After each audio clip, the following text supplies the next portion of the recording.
Writing advanced queries. Sometimes our basic queries just aren't going to cut it. And learning some of the advanced side of SQL will make more complicated queries easier to write. So in this nugget, we're going to look at things like subqueries, correlated subqueries, derived tables. We'll look at how to combine and compare results with union, except, and intersect. We'll look at how to write case statements to add conditional logic into our queries. And we'll wrap it up with a look at self-joins, how to join a table to itself, and a good use case around why we would do that. Let's jump in. So here we are in the Virtual Nugget Lab. Let's bring up SQL Server Management Studio. We have a connection to SQL Nugget, and we're going to be working in the project here, writing advanced queries. Let's start by running setup.sql to get our test database in the shape that we needed here to run these demonstrations. Once that's all set, let's jump in and start with subqueries. So a subquery is a query within a query. And there's a lot of different ways to use subqueries, and a lot of times these can be an alternative to writing joins. Subqueries are a great tool to have in your SQL toolbox because they give us another option, another way to write things. And that can be huge, especially when you're writing these big complex queries with a lot of joins, and it can be difficult to try to do that all in one shot. It's a lot easier to break it down into subqueries and then reference them from the outer query. Let's take some examples. Now we can place subqueries in the select clause, in the from clause, which will be known as a derived table, as well as in the where clause, which is what we're doing here with our first very simple example. So our first example here is going to grab the total cost of tracks, which is going to take the sum of quantity times unit price for all the tracks inside of these genres. And notice this last line here. We're saying where genre ID is in, and then we have parentheses and another query. So this query is going to run first. Your subqueries are always going to run first, and then your outer query is going to use the results of your subquery. So in this case, we're going to grab the genre ID from the genre table where the genre name is rock and jazz. If we just execute this inner query by itself, we're going to see that this is going to pull back genre ID 1 and 2. Our outer query is going to use that in our where clause for genre ID. It's going to say in 1 or 2. And that's the results then. If we highlight that entire query and execute it, it's first going to execute that inner query. It's going to use that for genre ID, and here's the result. So this is just a basic standalone subquery, right? It's not really tied to the outer query in any way whatsoever. It's just simply running this query separately and using the results of that query in the outer query, in this case in the where clause. Let's look at another example here, and let's get some screen real estate. There we go. Now this is known as a correlated subquery. And the reason is because our inner query here, our subqueries, are going to reference our outer query. So in this case, we're going to grab the track ID and the name from the track table, and then we're going to have two subqueries. One to go and get the total sold for all the tracks in this table by doing a sum on quantity. And our second one's going to grab the total cost, which is going to be unit price times quantity. So how this works is notice our inner query here. We're going to do a standard select, grab the sum of quantity from invoice line, where the track ID in this inner query is equal to the track ID in our outer query. That's our correlation there because we're tying our inner query to our outer query. So if we were to put a where clause on this and only target specific tracks, it would flow down into our subquery. Notice how much easier this query is to comprehend and especially write over a single group by select statement. Say we had just one big group by select, we wouldn't be able to do things like this because group by limits us to what we can have in our select clause. Only the field that we grouped on and then anything that we aggregate on because it rolls up all that data. We wouldn't be able to pull back ID and name and all the other information from the track table if we were to try to wrap this in one big group by. So this is a great way around that because now we can put those aggregates inside of our subqueries, correlate them to our outer query, and we're good to go. And here's the results. There it is. So here it is. And again, we could pull in all the other columns if we wanted to from our track table, and then we have our aggregates added onto this through our subqueries. And let me give you an example of that and also show you another way to write a query like this. So here is our problem query right here. We've got a group by in here. We're grouping on track ID. So which means we're only going to be able to pull back that track ID, and then anything else needs to be part of an aggregate. So this is essentially this query above rewritten without subqueries. And so if we execute this, here's our result. But let's say we wanted some more data points in here, right? We wanted maybe track name. So let's just grab name out of here. We wanted to do something like that. And again, maybe all the other columns out of the track table. Now watch. Can't do it. It's invalid in the select list because it's not a part of an aggregate. All right, so that's why we rewrote this above by using a correlated subquery. But we can also use what's known as a derived table to accomplish the same results. So all I did was take this query from above and paste it down here into the from clause of this query, wrap some parentheses around it, alias it so we can reference it, and now our outer query, which will give us access in this case to all the other columns in the track table, can be joined to the results of our derived table. That's why it's called the derived table, because it's a subquery inside of the from clause, and the result of this is going to be a table. In fact, we can just highlight this, execute it, and here's the results. So you can actually see the results of your subquery, track ID, total sold, total cost. We alias that, and then we join to it. So we're just joining to the track ID of our track table to the track ID of our derived table here, which is alias as total. So that's how we can reference the track ID out of there. And that will allow us then to pull the name out of our track table and any other column from that table, as well as the total sold from our subquery results and the total cost from our subquery results. And the result will be the same as our correlated subquery above. So subqueries in all their forms, standalone, correlated, and derived, can help you break down and write those big complex queries much easier. While we're on the topic of subqueries, I want to get you familiar with the exists keyword. This is a great best practice, especially when you start writing your own stored procedures and you need to make decisions and do lookups. This is a good little performance tip here. So let's say that you were writing that stored procedure, and oftentimes in a stored procedure you need to make a decision before you execute a block of code or a process or do a lot of things. And so you'll see something like this. You'll see a subquery, and where you'll take and compare the results of that subquery to a value before determining if you should continue on. And in this case, we're seeing if we have any customers that live in Germany. We're saying if this subquery, and if we hit execute here, it's going to return a value of 4. So we have 4 customers in Germany that is greater than 0, so this block of code would run. But let's say that this was something that we ran in a job. You know, the stored procedure was executed every 5 minutes. Maybe it sent notifications whenever we got new customers inside of Germany. This is not the way to do it, because this subquery is going to have to scan every record in that table to get that count. And this is where exists comes into play. Exists is far more efficient, especially if you're going to start putting scripts and stored procedures on jobs. You want it to be as efficient as possible. And exists will short circuit once it finds the very first record in that subquery.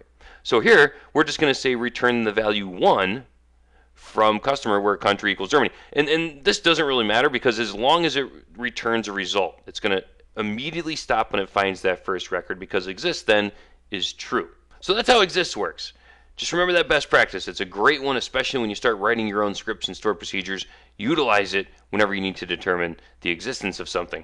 Moving on here, let's take a look at how to combine and compare results using union, except, and intersect. First up, let's talk about union. Union allows us to combine the results of multiple queries into a single result set. The only restriction is that your columns must line up as far as data types go. So data types must be the same across these queries. This is going to be useful for a couple of scenarios.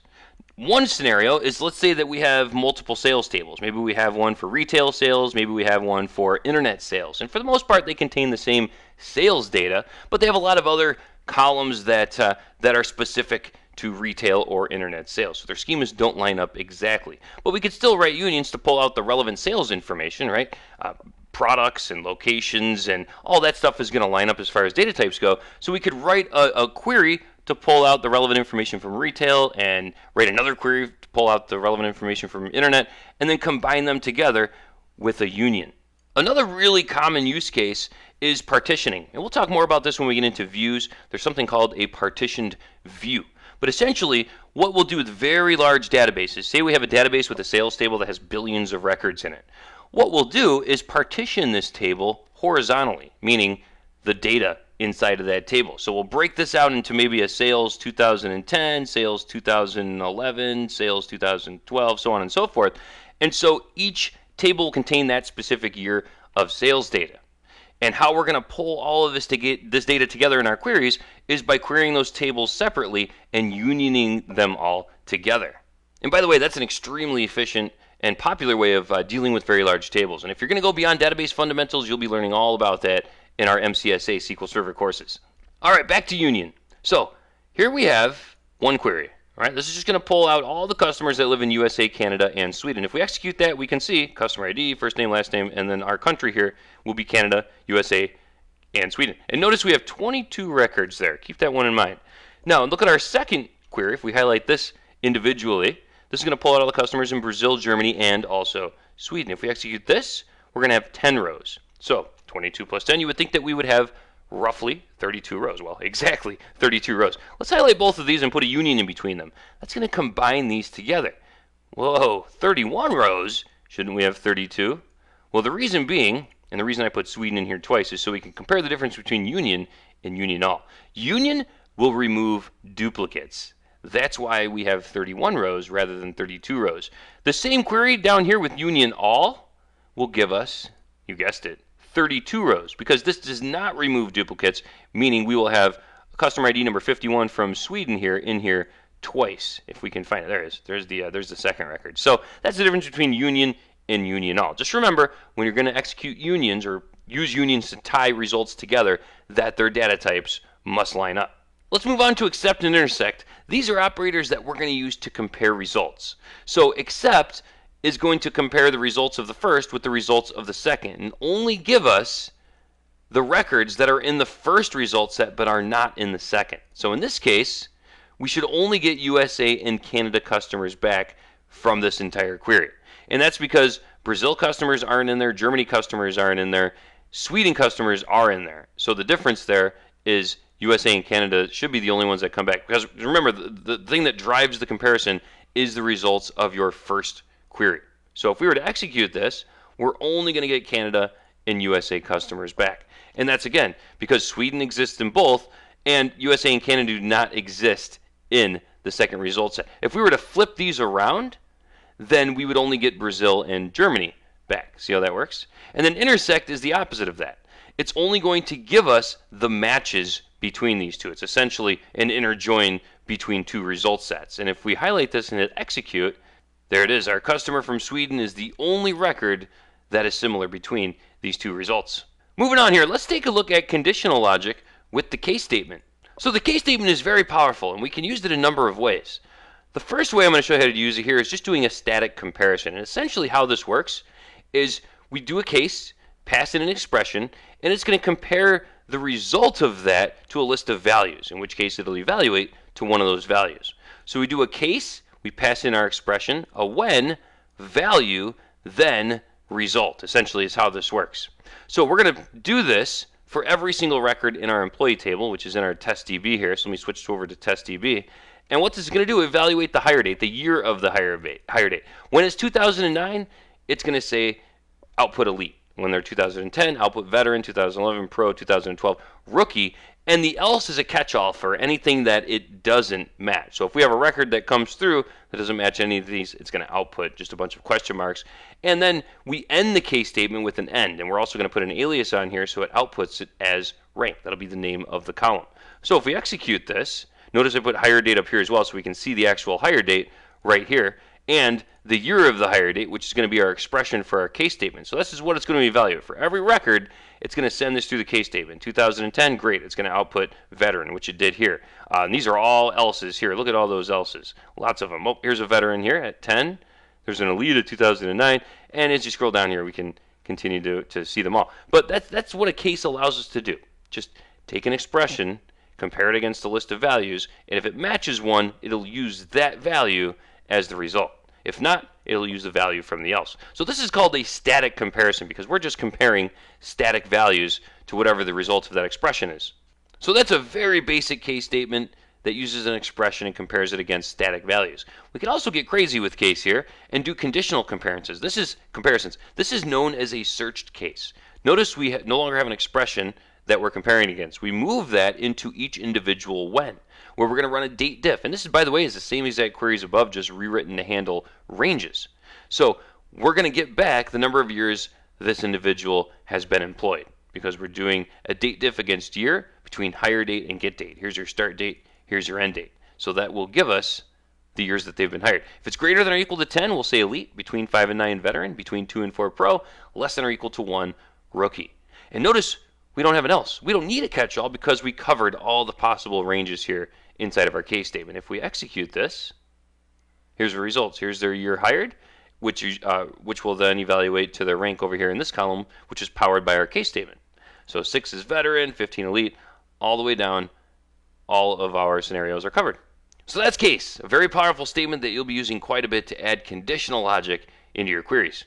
Now, the last thing I want to get you familiar with here is self-joins. Self-joins, why would you ever want to join a table to itself? Well, let's take a look at our music DB here into tables, and you'll see this quite often with employee tables. Let's expand our employee table, and notice we have a column in here called reports to. This is actually an employee ID. It contains the employee ID that this employee ID reports to, right? Their manager. And if we head down to keys here, we can actually see this foreign key, if we open it up, is going to reference itself. So if we expand tables here, foreign key base table employee, primary key base table employee. So the primary key employee ID is linked to the foreign key reports to in the same table. So we've got referential integrity set up in this table. Now it does allow nulls, and that's good because there may be someone way high up the chain that doesn't report to anybody. So that's why we allow nulls here. But anything else, any other value that comes in here, must be a valid employee ID. That's what the foreign key there is enforcing. So let's say that we wanted to write a query to pull out all of our employees and the managers that they report to. This is going to require a self-join. In other words, we need to reference the same table twice, and all the magic happens down here in the from clause.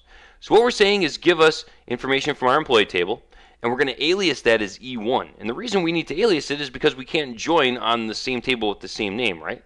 So that's why we have aliases. And we've been using aliases quite a bit throughout the course to rename columns. And the reason we did that is because if we do something like this, where you are utilizing a function or you have an expression in here, it's going to come back with no column name. So that's why we have been aliasing our columns in specific cases. But we need to do this down at the table level when we're joining them together, because this is how we're going to reference columns from that specific table as well as join to them. So what we're doing down here is we're saying the employee table, the first table, our left table, is going to be aliased E1. Our second employee table is going to be aliased E2. We could actually do something like this too. How about emps and managers, right? Because our right table is going to be the manager, since that's who we're reporting to. And now we just need to change anything that was E1 to emps, and anything that's E2 to managers. There we go. Same results, right? It's just an alias, just another way to reference the table. And you can actually put an as in here as well in the tables, like we were doing with our columns, but it is optional. So there you go. You actually don't need to do that. But here's the results then. All of our employee information that come out of the employee table, that's where we're pulling first name, last name, and title of the employee. And then our manager information is going to come out of our self-joined table, the managers table. So if we highlight all of this, here is our employee one table, or our emps table, and here's our manager table. So we can see that Andrew Adams here is the general manager. They don't report to anybody. And that's why I put this is null up here as well, because that will evaluate to NA if in fact they have no manager. We can see that Nancy Edwards is the sales manager who reports to the general manager, and that's why all three of these sales support agents report to Nancy, because Nancy is the sales manager. Same down here with Michael Mitchell, an IT manager who's going to report to the general manager, and then we have two IT staff members which report to the IT manager. So we can just tell by looking at the data that this query looks good. So those are self-joins. Good to know how those work, because you'll certainly run into it occasionally out in the wild. So there's a look at many of the operators and techniques you'll be utilizing when writing advanced queries. I hope this has been informative for you, and I'd like to thank you for viewing.